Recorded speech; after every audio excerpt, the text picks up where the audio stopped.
Film की शुरुआत हेलम के ट्री हाउस से होती है, जहाँ से वो एक कपल को इंटीमेट होते हुए देख रहा है। वो उन्हें देखकर अपनी डायरी में कुछ लिख लेता है। उसके बाद हेलम अपने आप को जंगली बहस में डालकर उस कपल के बीच कूद जाता है। वो लड़का लड़की वहाँ से गुस्सा होकर चले जाते हैं। उसके बाद हेलम घर आकर देखता है कि उसकी बहन लूसी ऑस्ट्रेलिया जाने की तैयारी कर रही है। शाम को हेलम, लूसी, उनकी सौतेली माँ वेरिटी और पिता जूलियस खाना खाने बाहर चले जाते हैं। वहाँ हमें पता चलता है कि हेलम और वेरिटी के बीच ज्यादा बनती नहीं है। खाना हो जाने के बाद लूसी हेलम को पब बुलाती है, पर वो उसके साथ जाने की बजाय घर जाना पसंद करता है। घर जाते वक्त हेलम देखता है कि एक औरत अपने बच्चे को दूध पिला रही थी। हेलम इस बात को भी अपनी डायरी में लिख लेता है।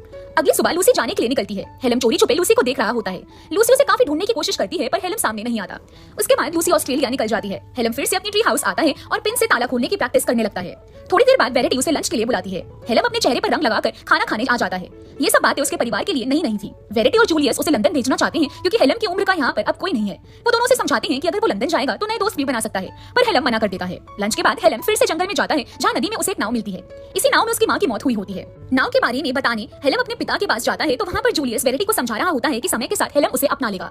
वहाँ से हेलम जूलियस को लेकर नाव के पास ले जाकर पूछता है कि क्या आप दोनों ने मिलकर मेरी माँ को यहाँ डुबाया था। जूलियस उसे कहता है कि तुम्हारी माँ यहाँ स्लीपिंग पिल्स खाकर आई थी और उसी की वजह से वो डूब गई। जबकि हेलम को अभी भी यही लगता है कि उसकी माँ की मौत के जिम्मेदार जूलियस और वेरिटी ही है। इस सब के बाद जब हेलम अपने ट्री हाउस में आता है, तो वो देखता है कि किसी ने उसके हाउस में तोड़फोड़ की है और उसके माँ के फोटो को भी रंग दिया है। अगली सुबह हेलम अपना सारा सामान ट्री हाउस से अपने घर लाके रख देता है। उसी के बीच लूसी का उसे फोन आता है, तो वो सामान वैसे ही छोड़कर फोन पर बात करते हुए घर के बाहर चला जाता है। यहाँ वेरिटी हेलम की डायरी पढ़ लेती है और उसकी कॉपीज निकाल लेती है। उसके बाद वेरिटी हेलम से मिलने ट्री हाउस जाती है। वहाँ वो हेलम को उसी की डायरी पढ़कर सुनाने लगती है, जिसमें वेरिटी और जूलियस के बीच हुई गुटरगू के बारे में लिखा होता है। वेरिटी उसे पुलिस की धमकी देती है। गुस्से में हेलम उसका गला दबोच लेता है। वेरिटी उसे सेड्यूस करने लगती है और फिर वो दोनों गुटरगू कर देते हैं। वेरिटी वहाँ से जाते हुए उसे समझाती है कि अब तुम्हें सब भूलकर नई शुरुआत कर लेनी चाहिए। अगले दिन हेलम बिना किसी को कुछ बताए शहर छोड़ के चला जाता है। उसे घर से कॉल आने शुरू हो जाते हैं, तो वो सिम तोड़कर फेंक देता है। हेलम रास्ते पर एक औरत को देखता है जो हूबहू उसकी माँ की तरह दिखती है। हेलम उसका पीछा करते हुए एक होटल पहुंच जाता है। वो औरत वहाँ काम करती है। हेलम अंदर जाकर उसे काम के लिए पूछता है। वो औरत उसे काम पर रख लेती है और उसका नाम कैट होता है।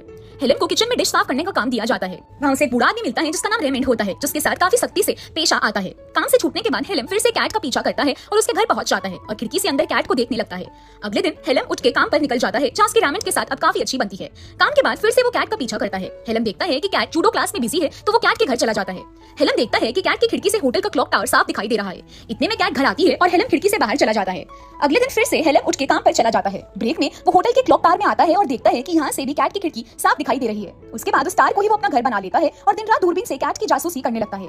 एक दिन वो देखता है कि कैट के साथ उसके घर कोई आया होता है। हेलम और नजदीक जाकर देखता है, तो वहाँ पर कैट और होटल मैनेजर गुटरगू कर रहे होते हैं। उनकी बातों से उसे पता चलता है कि मैनेजर शादीशुदा है। फिर वहाँ से हेलम अपने काम पर लौट आता है।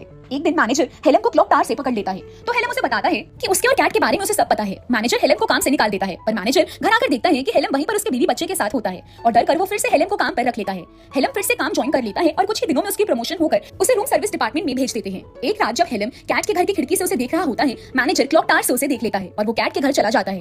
वहाँ जाकर मैनेजर कैट के साथ पलंग तोड़ समाधि में लीन हो जाता है। हेलम ये सब देख रहा होता है और मैनेजर भी हेलम को देखने लगता है। हेलम क्लॉक टावर जाकर अपनी माँ को याद करके रोने लगता है। अगले दिन हेलम का बर्थडे होता है। कैट उसे आकर विश करती है। हेलम बेहद खुश हो जाता है। फिर काम हो जाने के बाद कैट, हेलम और उसका सीनियर एंडी ड्रिंक करने जाते हैं, जहाँ एंडी मैनेजर और कैट के अफेयर की बात छेड़ देता है और वहाँ से चला जाता है। उसके बाद कैट हेलम को अपने घर ले जाकर गुटरगू के लिए प्रेरित करने लगती है, पर हेलम कैट से कहता है, मैं तुम्हारे साथ फिजिकल नहीं हो सकता, पर तुम्हारे साथ सिर्फ सोना पसंद करूंगा, और वो दोनों सो जाते हैं। अगले दिन कैट को हेलम के स्पाई करने के बारे में पता चल जाता है, जिससे वो बहुत गुस्सा हो जाती है और उसको काम से निकाल देती है। इसके बाद कैट जब होटल पहुंचती है, तो हेलम वहीं पर खड़ा होता है। कैट उसे अपने घर ले जाती है और उसे पूछती है कि तुम ऐसा क्यों करते हो। हेलम उसे बताता है कि उसकी माँ के मरने के बाद वो अकेला रहने लगा था और वहीं से उसको लोगों को स्पाई करने की आदत लग गई। हेलम की सारी बातें सुनकर कैट उसे काम पर फिर से रख लेती है और उसी के घर रहने को कहती है। हेलम का सामान कैट के घर पर ही होता है। हेलम उसे अपनी माँ की फोटो और ड्रेस दिखाता है। कैट वो ड्रेस पहनकर हेलम को दिखाती है, जिसे देखकर वो बेहद इमोशनल हो जाता है। अगले दिन हेलम कैट को सिखाता है कि लोगों को वो कैसे स्पाई करता है और वो उस एक्टिविटी को बेहद एंजॉय करते हैं। फिर वो दोनों होटल काम करने लौट आते हैं। होटल आकर हेलम को पता चलता है कि जूलियस और वेरिटी उसे ढूंढते हुए होटल आ चुके हैं। जूलियस और वेरिटी उसे मिलकर बताते हैं कि उनके ऊपर बहुत कर्जा हो गया है और वो चुकाने के लिए उन्हें प्रॉपर्टी के डॉक्यूमेंट्स पर हेलम के दस्तखत चाहिए। हेलम उन्हें मना कर देता है। वेरिटी गुस्से में हेलम को बुरा भला कहकर वहाँ से चली जाती है। हेलम को वेरिटी की बातों का बुरा लगता है और वो भी ट्रेन पकड़ के अपने घर चला जाता है। घर पहुंच के हेलम वेरिटी के साथ हाथापाई करने लगता है। उसके पिता के पैर में चोट होती है, इसीलिए वो उसे रोक नहीं पाते। हेलम वेरिटी के हाथ पैर और मुंह बांधकर उसे पानी में फेंक देता है, पर तुरंत उसे अपनी गलती का एहसास हो जाता है और वो वेरिटी को पानी से बाहर निकालता है। वेरिटी वहाँ से चली जाती है और जूलियस वहाँ पहुंच जाता है।